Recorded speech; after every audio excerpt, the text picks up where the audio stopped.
L'équipe, j'espère que vous allez bien aujourd'hui. Nouveau Actu Foot. La Coupe du Monde 2022 a officiellement démarré. Il était temps d'ailleurs. L'Arabie Saoudite vient d'entrer dans le panthéon des exploits de la compétition en battant l'Argentine de Messi. C'est typiquement ce genre de match qui donne de la hype, l'un des grands favoris bousculés, en espérant que nous, Français, ne serons pas concernés par ce genre de scénario. Ce soir, c'est déjà au tour de l'équipe de France, malheureusement sans Benzema, de se lancer dans l'aventure face à l'Australie. J'ai toujours pas digéré la nouvelle et j'imagine pas être le seul au passage. On va pourtant devoir rester optimiste, compter sur le groupe présent avec Giroud, défendu par le sélectionneur en conférence de presse, et plus particulièrement Mbappé. 4 ans plus tard, le statut sera forcément différent et plus important pour l'attaquant parisien. On va croiser les doigts pour voir un Mbappé à 100%, un Mbappé décisif et un Mbappé sur les traces de 2018 dès le début de la compétition. Il aura évidemment besoin d'être entouré d'une équipe, d'un collectif. D'ailleurs, concernant le 11 de départ probable, Deschamps devrait aligner une composition en 4-3-3 évolutif qui peut changer en 4-2-3-1. Pas de grosse surprise en fait, hormis la charnière centrale possiblement sans Varane et Griezmann possiblement dans le rôle de milieu relayeur.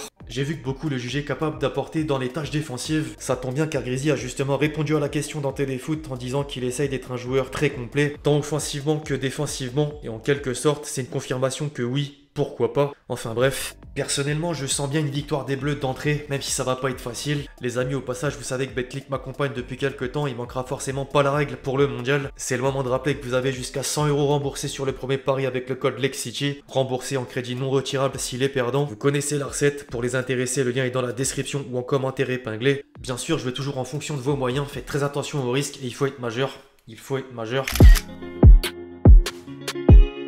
À côté du gros lot de polémiques inévitables, j'ai envie de dire, ce qu'on n'enlèvera pas au Qatar, c'est bien évidemment la cérémonie d'ouverture. En comparaison aux années précédentes, le show d'entrée a duré 1h30 et c'était 1h30 de vrai spectacle entre danse synchronisée, jeux de lumière, l'apparition des mascottes dans l'histoire du mondial, dont celle de 98, ou encore la présence du légendaire Morgan Freeman. S'il vous plaît, sur place comme à la télé, le succès est unanime. En termes d'audience, par exemple, TF1 est parvenu à réunir plus de 5 millions de téléspectateurs avec le match dans la foulée. À titre comparatif, en 2018, la chaîne avait enregistré près de 4 millions de téléspectateurs, soit 1 million de moins. Après, c'était un jeudi d'été à 17h, là un dimanche de novembre à 15h30. Les amis, je me permets rapidement de vous demander un petit service. Comme d'habitude, le petit pouce bleu, c'est important. J'en ai un peu plus besoin en ce moment et ça donnerait de la force pour la Coupe du Monde. Merci à tous ceux qui le feront. En revanche, l'introduction ne pouvait pas uniquement se passer bien. Outre les polémiques bien connues, les supporters, dont certains payés pour assister au match, ont quitté les tribunes peu avant l'heure de jeu, le Qatar étant déjà mené 2-0 par l'Équateur. En parlant des polémiques, la presse mondiale n'a apparemment retenu que ça de la première journée, à l'image de Marca. Le quotidien madrilène utilise les termes « c'est préoccupant ». Après les supporters, l'activation de la clim dans les stades à 27 degrés en plein air sans qu'il y en ait forcément besoin pose problème. Le brassard aux couleurs LGBT que certaines sélections comptaient porter mais n'ont pas pu. La FIFA a remporté le bras de fer et va dans le sens du Qatar, comme Lloris au passage, sans oublier l'interdiction de la vente d'alcool à seulement 2 jours du lancement de la Coupe du Monde. Les critiques se sont fait entendre du côté de l'Angleterre, loin de moi l'idée d'entrer dans les clichés, un peu quand même, on va pas se mentir. Plus sérieusement, même les supporters équatoriens n'ont pas manqué de faire un clin d'œil à cette nouvelle décision. On veut de la bière, on veut de la bière.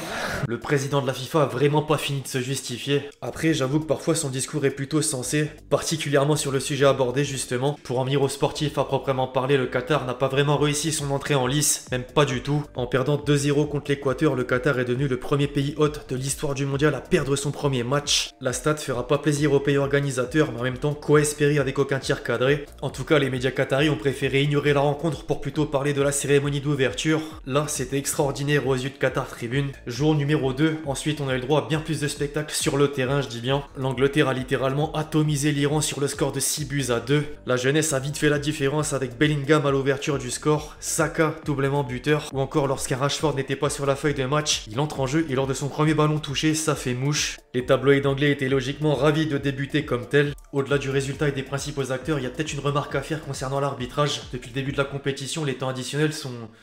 comment dire, abusé, c'est le terme. 24 minutes de temps additionnel dans ce Angleterre-Iran. 24 minutes, bordel. Après, il paraît que la FIFA a demandé aux arbitres de compenser plus que d'habitude les différents temps morts. Enfin bref, un mot rapide sur l'autre affiche du groupe de l'Angleterre entre le Pays de Galles et les États-Unis. C'était bien parti pour les Américains qui menaient 1-0 à la pause grâce à un but de Timothy Weah. La belle histoire, sachant que son père George Weah n'a jamais marqué dans la compétition, n'aurait même jamais participé il me semble. Sauf que la belle histoire s'est un peu effacée au retour du vestiaire lorsque Gareth Bale a égalisé pour les siens. Un véritable sauveur. Les Gallois peuvent encore compter sur lui. A contrario, d'autres nations doivent malheureusement faire sans leur meilleur atout. Le Sénégal aurait certainement eu besoin d'un Sadio Mané pour concrétiser certaines actions. Le champion d'Afrique n'a pas réussi à trouver le chemin des filets malgré les nombreuses occasions. Derrière, ça pardonne pas. Les Pays-Bas ont ouvert le score à 10 minutes de la fin avant le coup de massue à quelques secondes du coup de sifflet final. Le Sénégal fait sans Sadio Mané, l'équipe de France fait sans le ballon d'or. Benzema qui a peut-être été poussé un petit peu trop vite par le staff médical. Et j'oublie pas nos voisins belges avec Lukaku. Les Diables Rouges devront se passer de leur buteur phare contre le Canada et le Maroc. Plein d'interrogations se posent d'ailleurs parce que la Belgique n'a pas montré un très beau visage lors de la préparation en perdant en amical face à l'Égypte. Il y avait Batshuayi, De Bruyne ou encore Hazard titulaire en attaque. Pourtant, Salah et ses coéquipiers ont pris le meilleur.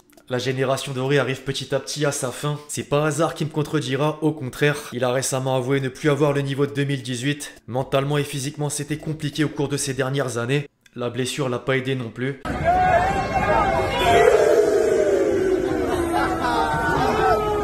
9 sur 10, le chambrage a pris une victoire inattendue. Ils l'ont mérité et c'est tout à leur honneur. Les Saoudiens étaient en liesse après avoir battu l'Argentine de Messi contre toute attente. Comment ils ont fait? D'une part, j'ai envie de dire que l'Arabie Saoudite a joué parfaitement son coup. Et d'une autre, les Argentins n'ont pas su concrétiser les nombreuses actions de la première période. Les 7 hors-jeu en attestent. Le résultat balaye les différents pronostics et ça fait mal pour les fans de Messi. En Espagne comme ailleurs, plein de monde espère le voir briller, aller le plus loin possible dans sa dernière Coupe du Monde. Quand c'est Passport, c'est directement le sélectionneur de l'Aurora. Luis Enrique a avoué que si c'est pas l'Espagne qui gagne, il aimerait bien que ce soit Messi. On parle de Messi, parlons de Ronaldo. Les deux viennent d'ailleurs de collaborer ensemble pour la marque Louis Vuitton. Une photo presque irréelle a circulé sur les réseaux. On voit les deux en train de jouer à une partie d'échecs. C'est incroyable. Le Portugais de son côté est évidemment très concentré avec le Portugal, bien qu'il en ait marre que son nom soit toujours sujet à débat. Il a insisté sur le fait que sa relation est excellente avec l'équipe, avec Bruno Fernandes, Cancelo ou Joao Félix. C'était l'occasion de dire stop aux journalistes. Après, il faut pas oublier qu'à la base des bases, toutes ces polémiques partent de son interview choc. Au même moment, Ronaldo en a profité pour se justifier et dire que le timing de l'interview ne va pas avoir de conséquences sur l'état de groupe. Cette affaire n'a rien distrait du tout à ses yeux. Le pire, c'est que le dossier est pas clos. Juste après la Coupe du Monde, il sera remis sur la table. Manchester United devrait annoncer une rupture de contrat, un licenciement. En Italie, certains prennent de l'avance à l'image du Corriere dello Sport, ce qui ne serait pas très étonnant. Les amis, petite question, est-ce que vous savez le nombre de joueurs du championnat français qui sont actuellement à la Coupe du Monde? Je demande parce que je suis tombé sur un papier assez intéressant du journal L'Équipe qui les répertorie justement. Faut savoir qu'on en compte 56 bordel, de Ligue 1 et de Ligue 2. Sans surprise, le PSG se place en tête avec 11 internationaux. En dehors de la Coupe du Monde et malgré la Coupe du Monde, j'ai envie de dire, le PSG fait encore parler de lui. Le journal L'Équipe, encore lui, a rapporté qu'un fonds d'investissement américain souhaite racheter entre 10 et 15% des parts du PSG, c'est-à-dire 300 millions d'euros au moins. Alors venant d'un média, on s'est dit ok, c'est encore une rumeur, sauf qu'attendez, le président Nasser Al-Khelaifi s'est confié dans les colonnes de Talksport, un média anglais, et voilà ce qu'il dit. Je cite, les gens parlent toujours du PSG en pensant que nous n'avons que de l'argent à dépenser. C'est pas vrai. Nous avons mis 70 millions dans le club. Aujourd'hui, il en vaut plus de 4 milliards. Comme je l'ai dit, nous avons différentes offres de rachat. Et c'est pas tout. À la question de savoir si avec une offre de 4 milliards, il revendrait le club, la réponse, bien sûr, mais nous n'allons pas vendre le club, mais pourquoi pas un petit pourcentage du club? Nous réfléchissons à plusieurs offres en fait. En attendant d'en savoir plus, restons sur l'actualité avec le tirage au sort des 32e de finale de Coupe de France qui avait lieu hier. Le PSG justement a écopé de Châteauroux, ça devrait le faire. Sinon, à la louche, je vais citer quelques affiches. Pau FC Montpellier, Bordeaux-Rennes, du 100% Ligue 1 avec le LOSC qui affronte l'Estac 3, Strasbourg-Angers ou encore Lyon qui retrouvera le FC Metz. N'hésitez pas à faire pause pour mieux les voir en détail. On arrive déjà à la question que vous m'avez posée dans les commentaires du dernier ActuFoot. Pour toi, qui sera le meilleur joueur de la Coupe du Monde? Sinon, t'es vraiment le GOAT. Merci beaucoup. Ça, c'est tellement compliqué. C'est en lien avec l'équipe qui ira au bout finalement. En 2018, c'était Modric qui avait atteint la finale avec la Croatie. Allez, je vais me lancer et dire qu'un Brésilien sera meilleur joueur du mondial. Attention aux surprises, on n'est jamais à l'abri. Preuve en est l'Argentine contre l'Arabie Saoudite. Second poteau, Pavard.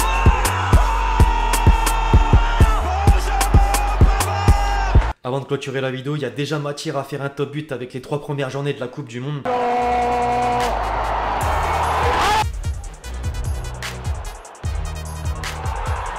Bref, l'équipe c'est tout pour l'actu-fo du jour, j'espère que vous l'avez kiffé, je compte sur vous si c'est le cas pour lâcher votre meilleur pouce levé, très important. Pensez à lâcher votre commentaire et votre question pour le prochain épisode, puis d'ici là, on se retrouve très vite sur la chaîne pour de nouvelles vidéos, c'était Vexchi, ciao ciao.